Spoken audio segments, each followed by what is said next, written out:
Aujourd'hui, dans toute une histoire, l'histoire de Yann. Séquestré et torturé par son père, il vivait dans une cour avec une meute de chiens. Il voulait me faire passer pour un chien et il me disait que c'était comme ça, qu'il fallait que je vive et que j'apprenne la vie. Son père lui a cousu un papier sur son torse avec du fil et une aiguille. Il y a encore la marque du surfilage. Et le jour du procès, le président lui a dit « Monsieur, pourquoi vous avez fait ça ?» Il a dit « C'est pour l'endurcir, mais de toute façon, il n'a pas eu mal, j'ai piqué entre la peau et la chair. » Et aussi l'histoire d'Elisabeth, humiliée pendant son enfance. J'avais 3 ans, ma mère m'a mise dans la cave. Et après, s'en est suivi toute une série en fait, de petits traumatismes qui s'accumulent et qui tuent le cœur d'un enfant. Comment les mots tuent? Quand on vous dit « tu me gâches mon soleil, dégage » ou « tu feras rien dans la vie, t'es moche ». Bonjour à tous, bienvenue dans toute une histoire. Madame, Mademoiselle, Monsieur, bonjour et bienvenue dans notre émission.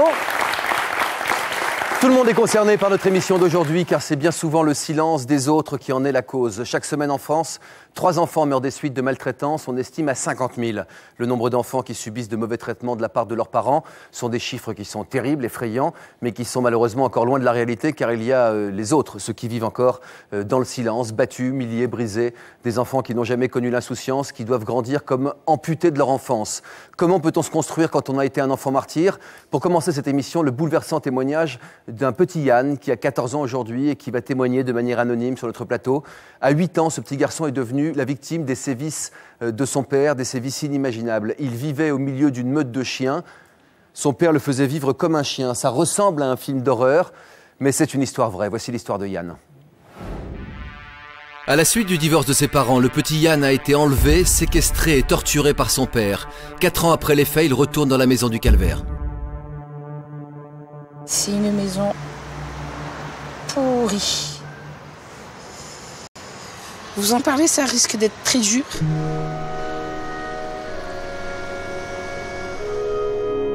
Très difficile pour Yann de revenir sur ces 21 mois où son père le forçait à vivre dans une cour avec une quarantaine de chiens. Quand je dormais par terre et que je voyais les chiens qui étaient en groupe à un seul endroit, je me mettais avec eux, je me mettais contre eux ou j'en poussais un pour me mettre au milieu ou pour avoir chaud.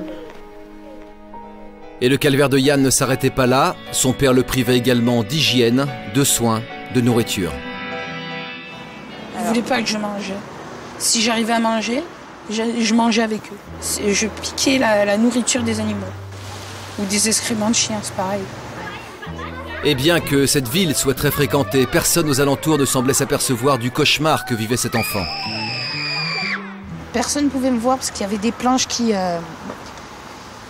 empêchaient de voir dans la maison. Ils mettaient des planches de partout et on voyait rien. Là-bas, c'était pareil. L'école est juste derrière. Je voyais pas trop les enfants qui passaient devant et personne ne me voyait. T'as pas essayé d'appeler au secours? Non, parce que j'avais peur de mon père. J'avais peur que s'il me retrouvait, il m'aurait tabassé. Ou il m'aurait tué. Ou il aurait fait quelque chose. Pourtant, en septembre 2002, une plainte des voisins libère Yann de son tortionnaire. Lorsque la police intervient, elle découvre que les chiens se sont entretués par manque de nourriture. C'est un choc supplémentaire pour Yann, qui faisait mentalement partie de la meute. Je l'ai tellement mal pris que j'en faisais des cauchemars le soir et je pouvais plus parler après. Tu es avec nous, Yann. Bonjour Yann, tu m'entends? Oui, je vous entends. Tu as quel âge aujourd'hui? 14 ans. 14 ans, c'est pour ça qu'on te fait témoigner de manière anonyme, pour pouvoir protéger ton avenir et que tout le monde ne te pose pas des questions. Sinon tu serais venu en pleine lumière sur ce plateau, tu le feras dans quelques années j'imagine, car tu es en pleine reconstruction. Quand on dit que tu faisais partie de la meute des chiens, comment nous expliquer cela? Pour moi, c'était mes frères et c'était comme mes parents aussi, certains chiens. Qui remplaçaient ton père et ta mère? Oui. Donc tu vivais avec ton père, tu étais séparé de ta maman, on verra pour quelques raisons obscures, ton papa avait obtenu la garde. Ta maman est là avec nous aujourd'hui. Vous connaissiez bien cet homme, le père de votre enfant, vous avez vécu 10 ans avec lui, vous saviez qu'il était aussi violent? Je croyais le connaître et je pensais pas qu'il pouvait en arriver là. Pas du tout. Je vous présente nos autres invités qui vont nous apporter nos témoignages et puis en croisant les histoires des uns et des autres, on va essayer de comprendre ce qui peut se passer et surtout comment on peut réagir. Je présente Elisabeth qui a été avec nous. Quel retentissement fait le témoignage de Yann pour vous? C'est vraiment très dur, en fait. C'est le summum de la maltraitance, c'est de la barbarie. Enfin, c'est vrai que je relativise un peu ma propre souffrance, même si ça l'atténue pas non plus. C'est votre mère, vous, qui vous a brutalisé? Brutalisé, enfin, surtout moralement. Psychiquement, ouais. Psychiquement, oui. C'est en vous enfermant une autre notamment forme de maltraitance, oui. En vous enfermant notamment dans une cave, et ça a duré des années. Vous allez nous raconter votre histoire et comment vous en êtes sortie surtout. Oui. Marie-Danielle est également notre invitée. Vous avez osé affronter votre bourreau des années après dans une réunion de famille. Vous connaissez le film Festen? Non. Non, c'est un film où on profite d'une grande réunion de famille, où tout le monde est calme, où tout le monde pense que tout va bien dans cette famille, et puis tout d'un coup la vérité sort de la bouche de quelqu'un. Oui. Non, moi c'était à la sépulture de mon frère. Et là, j'avais préparé un discours et j'avais demandé à passer en dernier. Et là, je me suis lâchée avec des mots très forts. Il fallait que ça sorte. Il fallait que ça sorte. En sa présence. En sa présence. En la présence de votre bourreau. Oui, il était là, le bourreau, oui. Oui. Qui était-il par rapport à vous? Il était le compagnon de ma mère, le second compagnon de ma mère, celui qui a remplacé mon père. En tant que maman, vous vous sentez comment? Culpabilisante par rapport à ce qui s'est passé, par rapport à ce que vous n'avez pas vu? Oui, parce que je me dis que je ne l'ai pas vu venir. Je me demande pourquoi j'ai épousé cet homme-là. Comment j'ai fait pour l'aimer? 10 ans? Oui, 10 ans, oui. Ouais. Comment j'ai fait pour aimer cet homme-là? Il était violent avec vous? Je l'ai quitté pour ça. Je l'ai quitté parce qu'il arrivait à me battre de plus en plus souvent. Et c'était plus supportable, ni pour moi, ni pour mon fils. Yann, tu t'es retrouvé donc chez ton papa, tu avais 5 ans? Oui. Comment ça a commencé la vie avec lui? Ça a commencé bien. Et après, ça a commencé à dégénérer. Tu avais 7-8 ans quand tu as commencé à vivre avec les chiens. Qu'est-ce que tu as compris de cette vie? J'ai rien compris, justement. Comment il te l'a expliqué? Comment? Il t'a dit que tu étais un chien? Non, il m'avait pas. J'étais comme un esclave. C'était plus la boniche. C'est-à-dire? Il me faisait faire le ménage. Il me faisait faire des fois à manger quand ils en avaient besoin. Il me faisait faire la vaisselle. Il me faisait nettoyer les excréments de chiens. Tu dis que tu aboyais avec les chiens. C'est quoi? C'est devenu ta nouvelle famille? Oui, c'était devenu ma nouvelle et grande famille. C'était tout pour moi. Mais tu aboyais, qu'est-ce que ça signifie, ça? J'étais transformée, j'étais plus moi-même. Comme un enfant qui a été élevé avec les loups, tu as été adopté par ces chiens, tu as l'impression? Oui. Combien de chiens? Quel type de chiens? Une 50aine de chiens, et dans un petit jardin d'ailleurs. Où est-ce que tu dormais? Je dormais dehors, par terre, ou dedans, par terre, selon ce que je devais faire. Selon le ménage que je devais faire, je dormais n'importe où. Qu'est-ce que tu pensais? Qu'est-ce que tu ressentais pendant toute cette période? Tu disais que c'était normal? Je me disais que c'était normal, que les autres, s'ils n'étaient pas comme moi, c'était bizarre, et je pensais que c'était la nature. Tu pensais que tu l'avais mérité, entre guillemets? Pour moi, je pensais que je le méritais. Quelles ont été les pires des humiliations que tu as subies? Tout. Pour toi, le pire, c'est quoi? Le plus humiliant? Le plus dégradant? Le plus difficile à oublier? Que les animaux soient morts. C'est-à-dire? Qu'ils étaient morts parce qu'ils étaient malades, ils avaient faim, mon père les frappait. Et c'est comme s'il te frappait un peu toi-même? Voilà. De toute façon, il le faisait quand même, il me frappait quand même. Fort? Excessivement fort, oui. Est-ce que tu as pensé à t'enfuir? J'y ai pensé tout le long, pratiquement. Mais j'avais peur de le faire parce que si je le faisais et que mon père me retrouvait, il me disait « t'es mort ». Ta maman venait te voir? Oui, elle venait me voir, elle essayait de venir me voir le plus souvent possible, mais je refusais de la voir. Comment vous viviez ça? C'était terrible parce que quand je sonnais et qu'il venait ouvrir le portail et qu'au fond de la cour, mon fils était contre le mur, Et je l'appelais, je lui disais viens voir maman. Et il bougeait pas. Et mon ex-mari me disait mais tu vois bien, c'est pas moi, c'est toi, je sais pas ce que tu lui as fait, il veut pas te voir. En fait, il avait des consignes. Son père lui disait ta mère arrive, tu sais ce que tu as à faire, sinon tu vas voir. Sinon quoi, Yann? Sinon, il me frappait, il me tabassait parce que comme j'avais des cicatrices déjà, des croûtes, j'étais en sang, j'avais des yeux au beurre noir. Si ma mère elle me voyait comme ça, mon père il savait qu'elle allait déposer des plaintes et qu'il allait avoir des problèmes. Vous saviez que c'était un enfant battu? Pas du tout. Il le torturait, il a été accusé d'actes de torture et de barbarie à la cour d'assises. Il l'a torturé. Vous dites que vous avez découvert encore d'autres sévices, des brûlures, le harissa, qu'il marchait sur lui. Et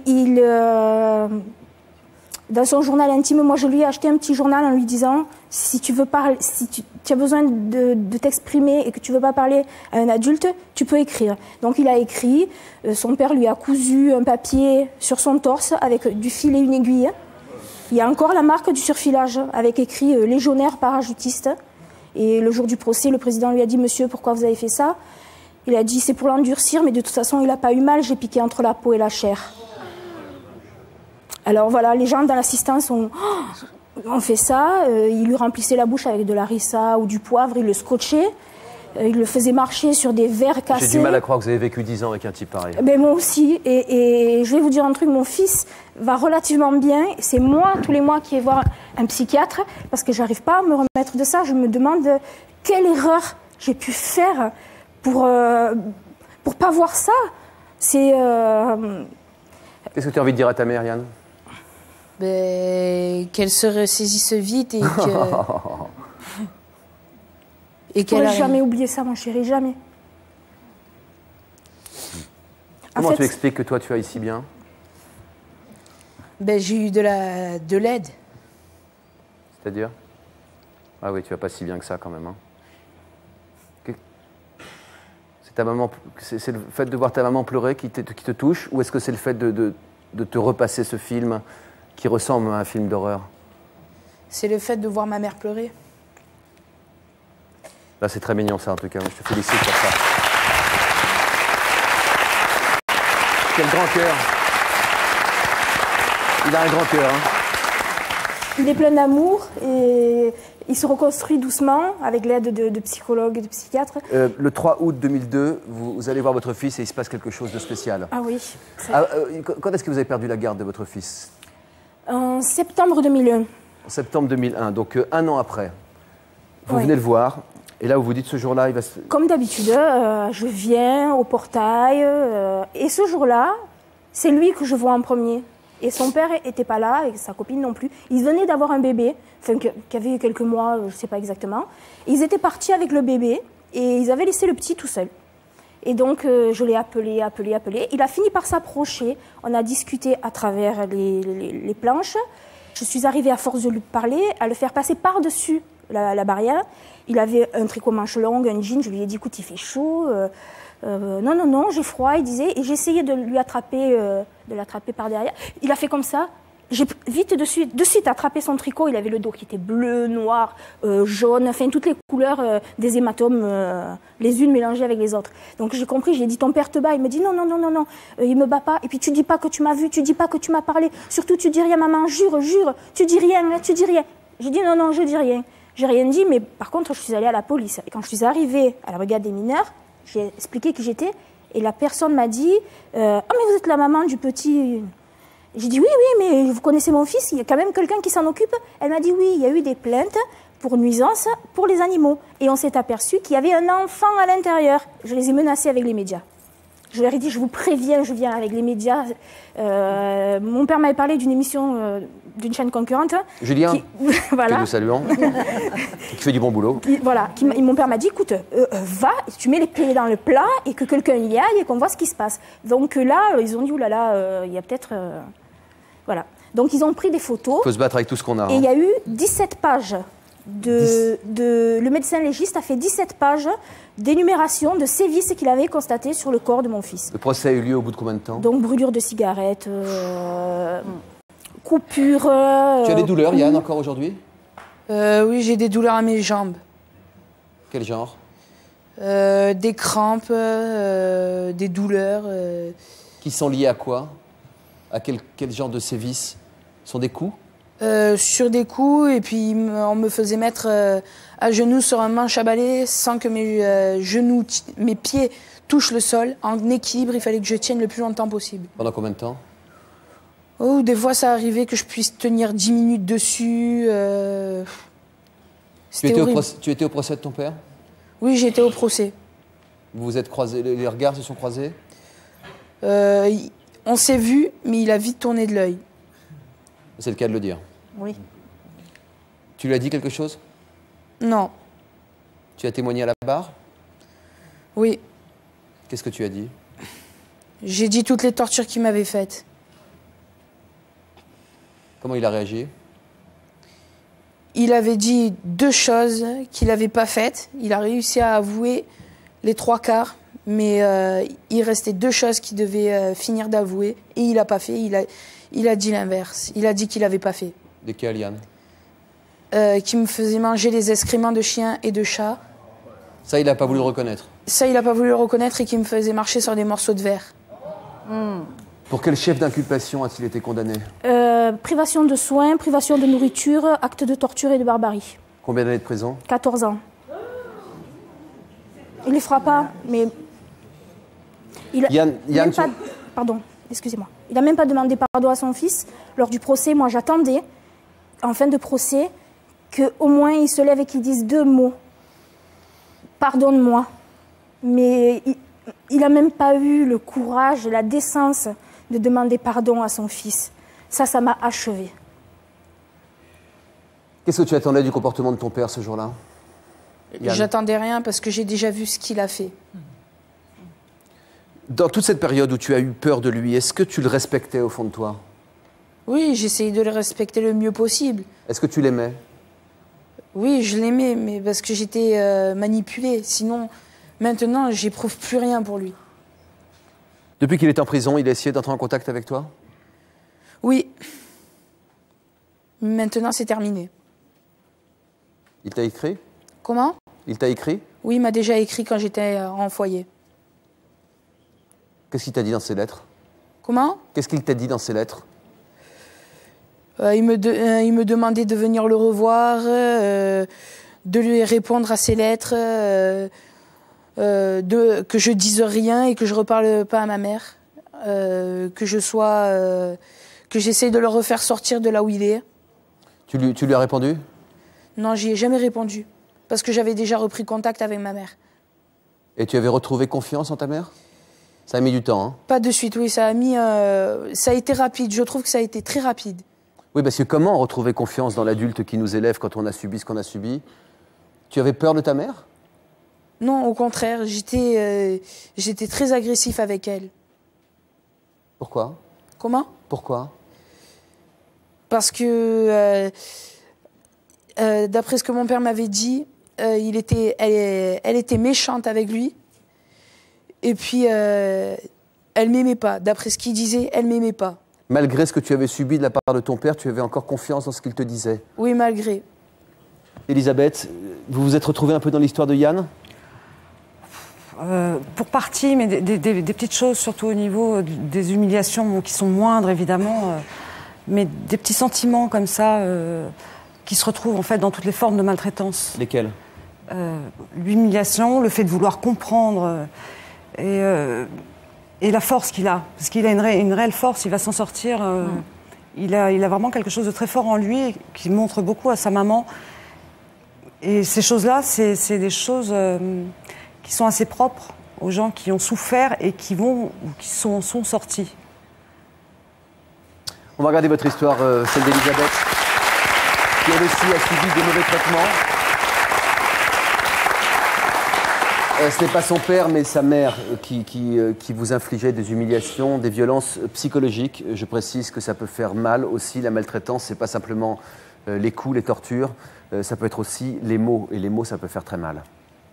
J'ai pas le souvenir que ma mère m'ait pris contre elle, qu'elle m'ait embrassée. J'ai aucune définition qui pourrait s'apparenter à la définition normale qu'on donne à une maman. Tu gâches mon soleil, voilà, ça c'était son expression favorite. Dégage, je veux pas te voir, tu gâches mon soleil. Ma mère a décidé que j'avais gâché sa vie, parce que j'étais pas un garçon pour faire plaisir à mon père. En fait, elle m'a détestée, quoi. Elle a tout mis, tout son mal de vivre sur moi. Elle était le souffre-douleur de sa mère, elle s'acharnait dessus, ça n'en finissait pas, quoi. Le premier souvenir douloureux que j'avais 3 ans. J'ai dû vouloir jouer comme les enfants avec le chat. Et là, ma mère m'a mise dans la cave. J'ai eu peur en descendant, je pleurais parce que ma mère me parlait du loup, qu'il allait venir me manger. Je pense que c'est le premier incident qui a fait que j'ai pris conscience que j'avais peur de ma mère. Et après, s'en est suivi toute une série en fait, d'exemples ou de petits traumatismes qui s'accumulent et qui tuent le cœur d'un enfant. C'est par exemple me faire écrire toute la nuit de la main droite alors que je suis gauchère. Je ne dois pas oublier de vider la poubelle le soir avant d'aller me coucher. C'est être dehors tous les jours, en manches courtes quand il fait moins 10 degrés. Ça surprend quand même quand on est enfant de voir sa sœur qui passe la nuit dehors, sachant qu'elle est en pyjama. On était en hiver, donc c'est quelque chose qui choque, oui. Tous les jours, il faut faire attention à ce qu'on fait, à ce qu'on dit. C'est ne pas savoir si on va pouvoir aller à l'école, si quand on va rentrer, on va pas se prendre une baigne parce qu'on a mal fermé la porte ou parce qu'on a oublié de vider la poubelle. Quand on n'a pas le droit de s'amuser, quand on n'a pas le droit de vivre tout simplement, quand on ne fait que nous dire qu'on est nul, moche, qu'on fera rien dans la vie et qu'on n'a pas le droit d'exister, en somme, on ne peut pas parler d'enfance. Pourquoi tant de haine vis-à-vis de ses propres enfants ? Tant de haine, je ne sais pas. Elle a vécu une histoire aussi terrible, donc une enfance malheureuse, ce qui peut expliquer sans excuser, évidemment, ce sont des éléments d'explication, mais si vous m'arrêtez si je me trompe, mais en gros, 9 personnes sur 10 qui ont été maltraitées ne maltraiteront pas. Oui, tout à fait. Et ça, il faut le dire, il faut insister là-dessus. Ça n'est pas une fatalité. Hein. Oui, bien sûr. D'ailleurs, nous, on est 4. Il n'y en a aucun de nous 4 qui a reproduit ça, et Dieu merci. C'est pas une malédiction, en fait. C'est une question de volonté et de se reconstruire, en fait, d'avoir une nouvelle vie et de s'aimer soi-même. Il faut apprendre, parce qu'il y a toutes des étapes. J'étais parlé à Yann en coulisses là, pendant le reportage. On s'est serré la main tous les deux. J'ai dit qu'il était bien fort, ce garçon, et je peux vous dire que dans son regard, on voit un regard tourné vers l'avenir. Vous, ça a pris vraiment beaucoup de temps pour retrouver l'estime de vous. Revenons dans les faits. Expliquez-nous comment les mots peuvent provoquer autant de mots à UX. Comment les mots tuent ? Quand on vous dit « tu me gâches mon soleil, dégage » ou « tu feras rien dans la vie, t'es moche ». Enfin, c'est... Tout le temps ? Oui, tout le temps. Il n'y a jamais un compliment, forcément. En plus, ma sœur était plus jolie que moi. Et enfant, en fait, ma mère disait toujours « Hélène a une bouche en cœur, et toi, t'es moche, toi, tu ressembles à ton père. » Et c'est terrible à vivre comme ça, parce que on ne se voit pas comme on est, et ça crée des complexes. Ça peut durer toute la vie. C'est très destructeur. Les mots sont si forts que les coups, quoi. C'est tellement insidieux, et c'est chaque jour. Et c'est quand on vit la peur au ventre, ça détruit toutes les défenses, ça détruit le jugement. Qu'est-ce qui pouvait déclencher sa colère ? Par exemple, on déjeunait pas tous en même temps parce qu'elle n'aimait pas ça. Donc parce qu'elle, en fait, elle nous dissociait pour pas qu'on fasse un clan contre elle. Diviser pour mieux régner. Exact, très machiavélique. À peu près la philosophie des pervers. Oui. Et donc d'abord, on ne savait pas à quelle heure fallait déjeuner. Si on déjeunait trop tôt, c'était trop tôt. Trop tard, c'est trop tard. Et voilà, il suffisait de faire comme une cuillère par terre pour déchaîner les foudres. C'est-à-dire qu'elle était décidée déjà avant à vouloir se retourner contre vous et elle cherchait le moindre... une broutille. Oui, la moindre broutille. Dans quelles circonstances votre beau-père portait la main sur vous ? Pour n'importe quoi. Par exemple, quand on mangeait, si on n'avait pas les coudes sur la table, allez hop, un coup de fourchette piqué sur les doigts. Comme ça, on ne sait pas pourquoi. Pour des choses complètement anodines. Ça fait du bien. Mon frère c'était lui encore qui était le pire souffre-douleur, et il a subi des humiliations, et il a subi aussi... Pendant 6 ans, oui. Vous nous racontez comment vous faites pour essayer de vous sortir de cette emprise encore aujourd'hui. Quand vous entendez le petit Yann comme ça à 14 ans, plein de vie... Oh mon Dieu, j'ai envie de le prendre dans mes bras puis de lui dire qu'il va s'en sortir, et puis j'ai envie de J'aurais envie de le parrainer. Moi, je l'ai vu de près, il est beau comme tout, votre fils. Si, je l'ai vu. Vous l'avez vu aussi?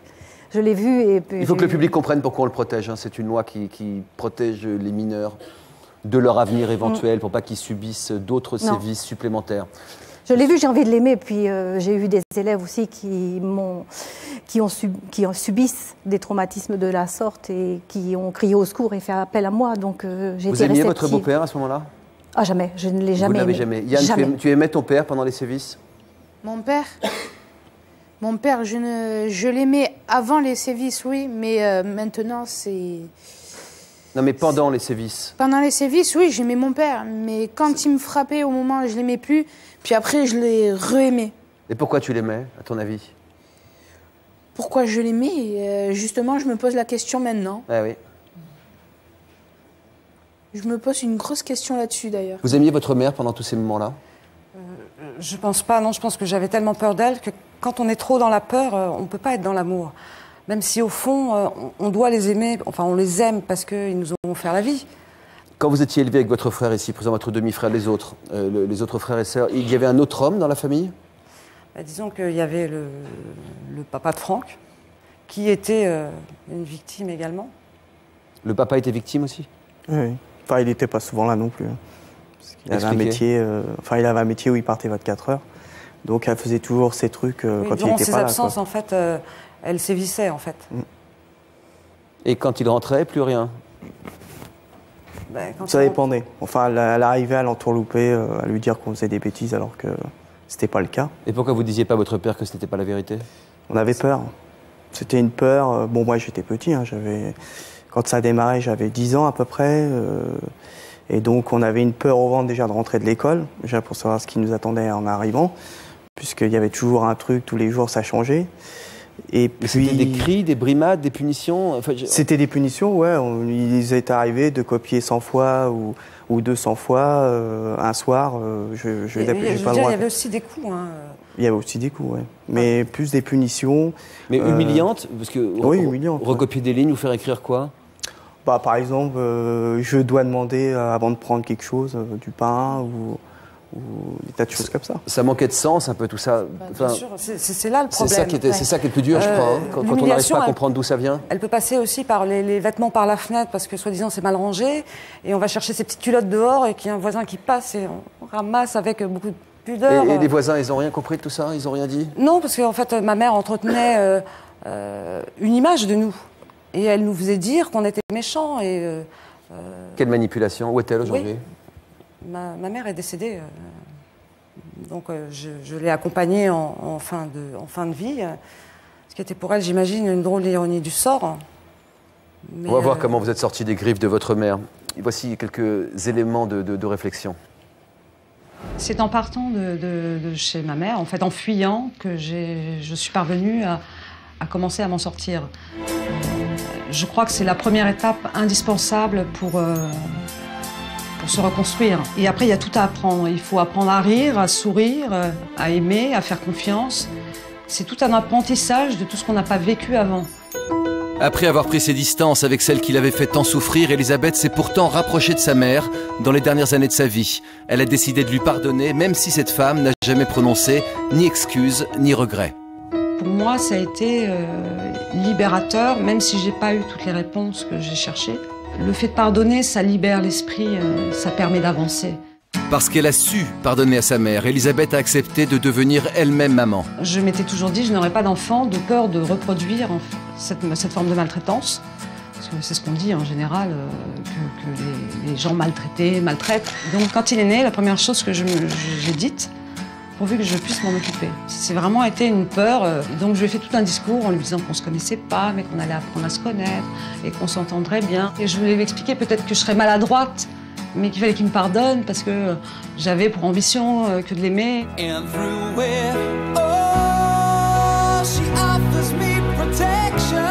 Aujourd'hui, j'essaye d'établir une relation de confiance avec mon fils. En fait, on parle beaucoup, on s'amuse beaucoup aussi. On a vraiment une grande complicité, on fait plein de choses ensemble. C'est un enfant normal qui s'amuse, qui rit, qui me fait des papouilles, qui me fait des petits mots gentils. J'adore quand mon fils m'appelle Mamoun. Ça me fait fondre parce que c'est quelque chose que j'aurais pas employé. Donc En fait, toutes les marques d'attention qu'il me donne, pour moi, c'est une preuve que j'ai réussi quelque part là où ma mère a échoué.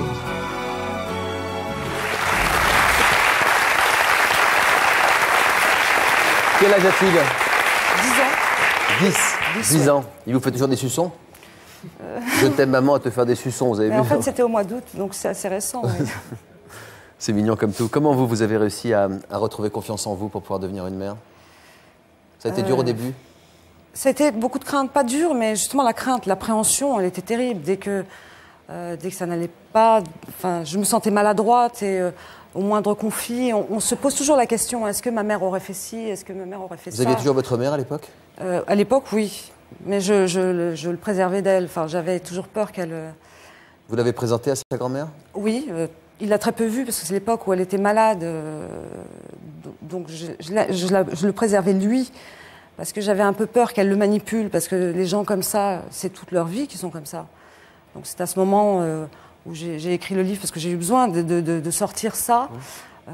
C'est un exutoire et donc je l'ai fait en flashback entre ce que j'avais vécu et ce que je devais vivre sur l'instant.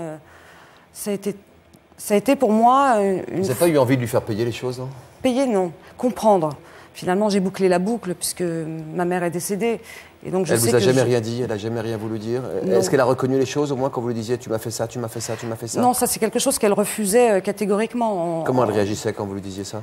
Elle s'énervait, elle disait qu'on n'était pas reconnaissante, qu'elle était si gentille, elle ne comprenait pas.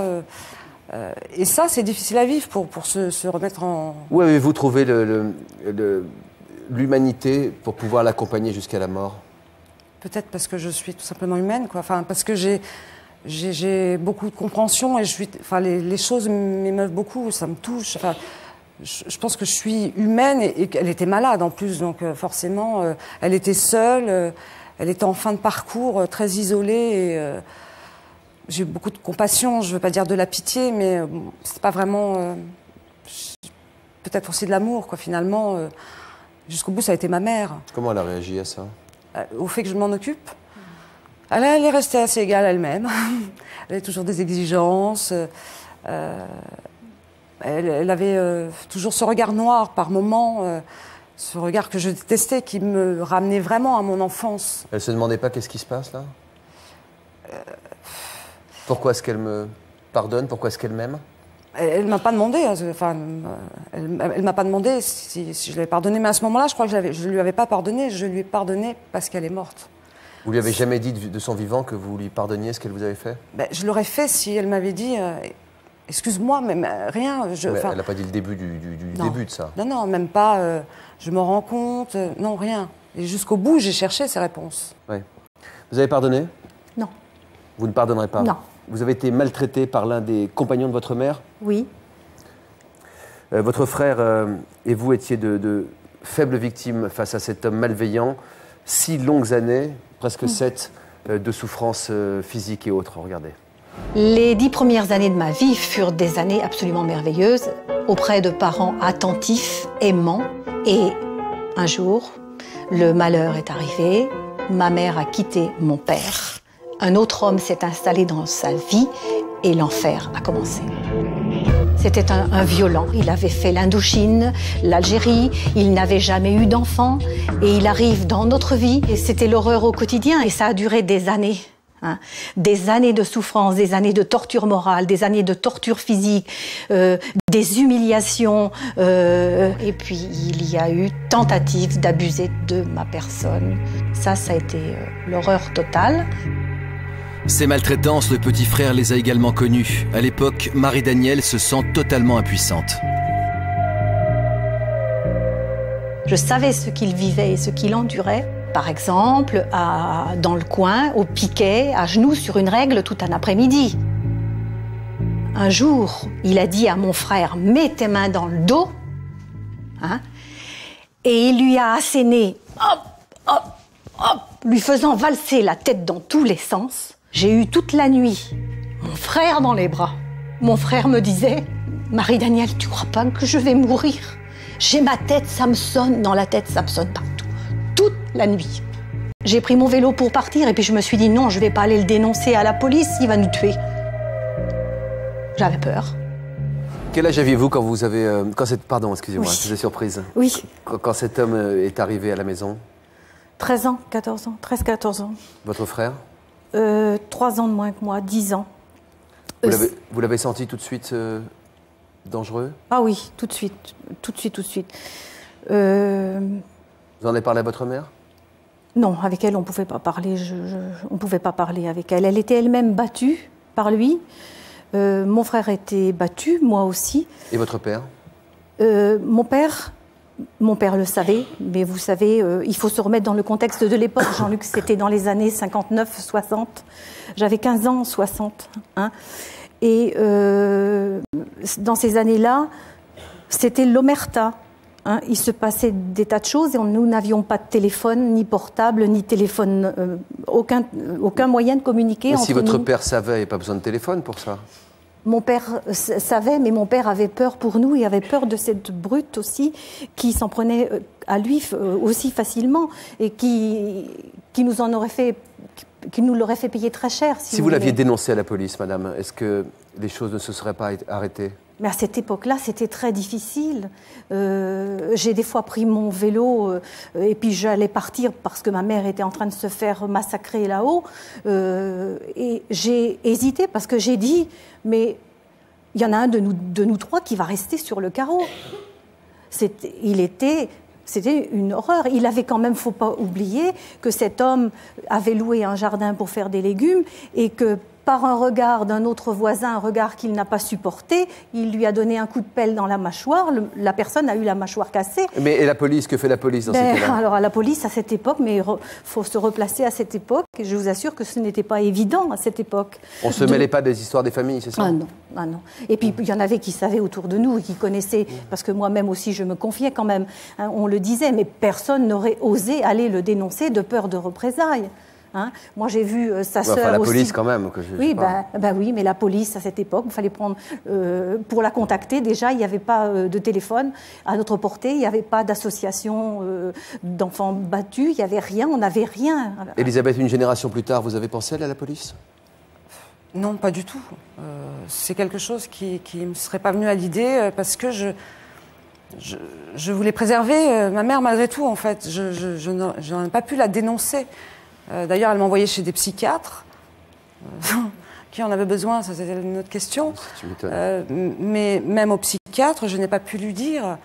En fait, j'attendais de lui qu'il le devine. Ce sont les enfants ou les parents qui sont les signalants, sont des adultes, justement, parce que l'enfant, la parole de l'enfant est tellement difficile à sortir, on le voit avec toutes les pressions qu'ils peuvent avoir dessus, que si on n'a pas des adultes autour de l'enfant qui peuvent signaler, alors l'enfant restera une victime silencieuse comme vous l'avez été. C'est ça qui est terrible. Il faut vraiment dire aux adultes que signaler, c'est un devoir. Et c'est un devoir même qui est dans le code pénal. N'importe quel citoyen doit signaler. Devoir d'information. Complètement. À notre époque, nous, on se croyait qu'on avait mérité tout ça, que c'était normal. Et pendant ce temps, votre frère disait... Je crois que je vais mourir. Oui, voilà. On va voir ça dans un instant. Regardez ce message, il concerne peut-être votre histoire. Trop belle ou trop beau, vous attisez les jalousies. Un de vos proches a commis un homicide. Vous êtes accro aux films et revues X depuis votre adolescence. Pour nous raconter votre histoire, contactez-nous au 01 53 84 30 08 ou connectez-vous sur le site de l'émission. À l'âge que j'ai à peu près 40 ans et j'ai jamais fait l'amour. Prochainement dans Toute une histoire, l'histoire d'Hervé. Il n'arrive pas à passer à l'acte. Et quand je me retrouve dans un lit avec une femme, j'ai peur de ne pas assurer, j'ai peur de ne pas être à la hauteur. Jean-Paul a connu le même blocage. Désormais épanoui, il prodigue ses conseils à Hervé. Aborder la femme, la rassurer, l'exciter et proposer. Ouais. Voilà, donc si tu veux, pour moi, ces quatre étapes, c'est le schéma dont tu dois construire ta drague jusqu'à l'aboutissement, jusqu'à l'acte sexuel. Et aussi l'histoire de Didier. La perte du désir sexuel de sa femme, Sandra, a mis leur couple en péril. C'était l'acte en lui-même qui me repoussait. Quand un homme a les pulsions qui sont là, quand il a envie de sa femme et qu'il n'arrive pas à la voir, c'est assez dur, quoi. Ça fait très mal et puis on a du mal à le vivre.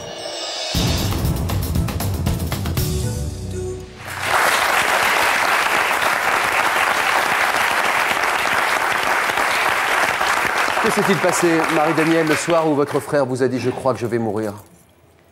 Ça a été horrible. Vous voyez, là, je peux vous en parler sans trop d'émotion, mais je ne pouvais plus en parler à certains moments donnés dans ma vie après. Mais ce soir-là, il est resté dans mes bras toute la nuit. Il avait très très mal à sa tête. Et en plus, comme nous avions un papa très attentionné qui nous avait toujours prévenu que dans la vie, il ne fallait pas donner de coups parce que des coups pouvaient être mortels et tout. Donc vous comprenez mon angoisse à mon âge d'avoir mon frère dans mes bras. Vous avez quel âge ? Écoutez, j'avais 14-15 ans. Et lui, 10, 11 ? Oui, 3 ans de moins, 12. Hein. Donc, et comme vous savez, mon frère, c'était un enfant fragile psychologiquement, physiquement. C'est vrai qu'il n'avait pas la force physique et le mental que j'avais. Ah bon ? Donc, oui, j'étais sa protectrice. Hein. Mais moi, je souffrais. Question d'âge. Oui. Question de... Peut-être, mais quand pas même. Seulement. Pas seulement. Mon frère était soumis. Je crois que le point commun, effectivement, d'Elisabeth, de vous-même, de Yann, c'est quand même une grande structure psychologique et une grande force à pouvoir aller de l'avant malgré ce qui s'est passé. Oui. Votre frère n'a pas eu cette force ? Non, pas du tout. Mon frère a été soumis, humilié, bafoué. Mais vous aussi ? Moi aussi. Mais moi, j'étais plus forte, plus âgée, puis moi, j'avais des échappatoires. Moi, j'ai eu des sacrés échappatoires et j'avais mon père en premier, qui a été mon pilier, celui avec qui j'ai toujours parlé, qui m'a appris à lire, à écrire, qui m'a formée dans les 10 premières années de ma vie, un père absolument merveilleux, qui m'a accompagnée après toute ma vie. Mais c'est pas trop avec moi qui s'y frottait, c'est surtout avec mon frère. Il l'humiliait particulièrement quand je pense, Jean-Luc, qui se moquait de lui. Alors, il lui disait des bêtises, et puis... Par exemple, et puis des horreurs. Une horreur dont je me souviens et qui m'a fait très mal, c'est « toi, avec la tête que t'as, t'auras jamais de fille, tu baiseras jamais, tu sauras même pas baiser. » Vous savez, vous imaginez. En pleine construction, à 12-13 ans. En pleine construction, hein, tu n'auras... Bon, c'était sans arrêt ça. Et vous, il vous regardait comme une femme ou comme une fille ? Moi, après, il m'a regardé comme une femme, oui. Plutôt comme une femme. Vous l'avez senti, ça ? Ah oui, ah oui. Sûr, oui. Il avait même peut-être un peu peur de moi par moment. Hein. Et votre mère, qu'est-ce qu'elle disait de ça ? Rien. Elle acceptait, moi c'est ce que je ne comprends pas. Je suis révoltée par rapport à ça et je n'aurai jamais de réponse à ma question. Parce que ma mère, elle a accepté tout ça. Je lui en veux terriblement de m'avoir laissé battre. Elle est toujours là ? Non, elle est morte sans moi. Non, je lui en veux terriblement. Moi, quand je me suis mariée, que j'ai eu un enfant, hein, eh bien... J'ai dit à mon mari, je vais te dire une chose, si un jour tu te remaries, parce que si moi je meurs, ou toi, s'il y a un beau-père ou une belle-mère qui vient s'installer, on ne touche jamais à mon enfant. Tu entends ? Jamais, tu m'en fais la promesse. Tu choisis ton enfant, hein, comme moi je choisirais mon enfant. Il faudra bien sûr qu'il se respecte et tout, s'il y a accord, moi je ne demande pas mieux, hein, au contraire. Hein, et voilà, qu'il ait une deuxième mère si je disparais. Eh bien, le plus beau jour de ma vie, Jean-Luc, ça a été quand il a eu 18 ans, le jour de ses 18 ans. Je me suis dit, j'ai dit à mon mari, on peut mourir, il est élevé, ne sera mis en tutelle nulle part, parce que moi la majorité c'était à 21 ans, hein, tandis que lui c'était à 18 ans. Vous avez pu être émancipée par votre père ? Oui.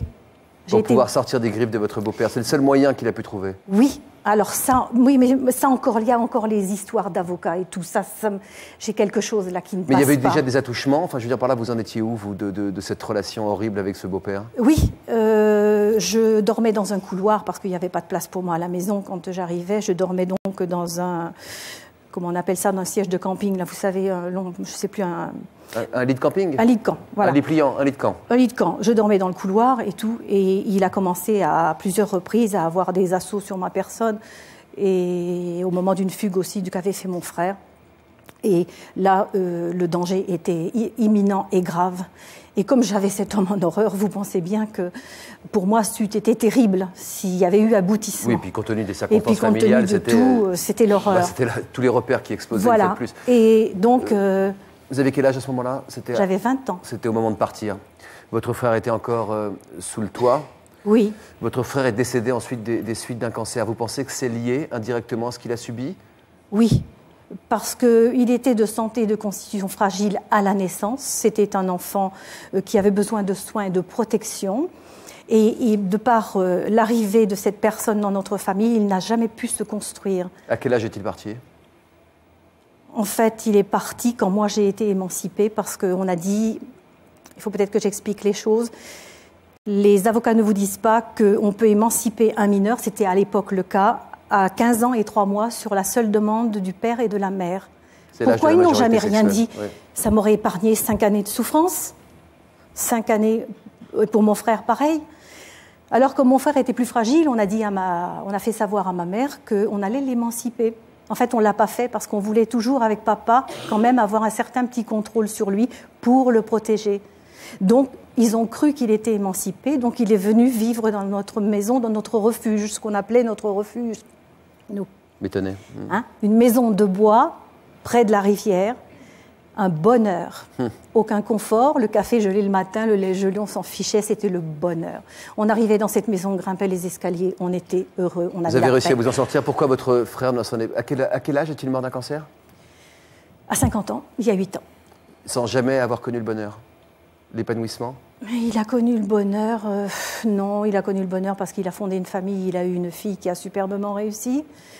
Il n'a pas reproduit les actes qu'il a subis, hein, non plus lui, mais je pense j'ai tout fait, je l'ai super protégé, même en tant qu'adulte, je l'ai aidé dans des tas de choses. Il m'a rejeté quelquefois, il allait toujours là-bas, moi j'avais rayé de la carte de ma vie. Il allait le voir? Oui, il allait les voir? Oui, il allait les voir. Moi, il me jurait qu'il n'y allait pas, mais moi, je m'en fichais. Il était libre de faire ce qu'il voulait, si c'était son choix. Moi, mon choix, c'était de ne plus les voir. J'ai vécu sans ma mère, et ma mère est morte sans moi. Regardons ce tournant de votre vie. Donc, votre frère est décédé des suites d'un cancer. Ça a été un grand tournant dans votre vie. Oui. Regardez ce reportage pour mieux comprendre comment, paradoxalement, au moment de la mort de votre frère, vous avez repris, vous, le contrôle de votre existence. Ce qui m'a permis d'exorciser ces maltraitances, ces souffrances, c'est le discours que j'ai prononcé à l'enterrement de mon frère en présence de ce bourreau. J'ai vidé mon sac. J'ai parlé de notre maltraitance devant cet homme que je n'avais pas revu depuis plus de 30 ans. Mon frère, tu as eu une adolescence faite de grandes douleurs, de grands déchirements, de brutalité. On voulait faire de toi un homme, et pour faire un homme, il faut élever un enfant à la dure, soi-disant. Tu as donc été un enfant soumis, bafoué, humilié, ridiculisé et plus. Les mots ne sont pas trop forts. Et pour faire définitivement une croix sur ce passé douloureux et ne garder que de bons souvenirs, Marie-Danielle a décidé de retourner pour la première fois dans la maison où elle est née. C'est ici qu'elle a passé les 10 premières années de sa vie avec son père, sa mère et son frère. Des années d'insouciance qu'elle peut enfin revivre puisque les nouveaux occupants ont accepté de lui ouvrir leurs portes. Merci beaucoup. Maintenant, regardez pas. Oui.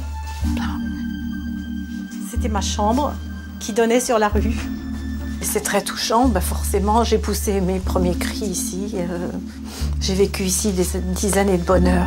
Ces années-là, jamais je les oublierai, c'est impossible. C'est impossible, ce sont les plus belles. Après, ce furent 10 années d'enfer, si c'était le paradis. C'est ça que je veux garder en mémoire, c'est ça que je veux garder. Le reste, c'est fini, ce n'est pas pardonné, mais c'est enfoui, c'est enfoui. Je suis guérie du reste, guérie.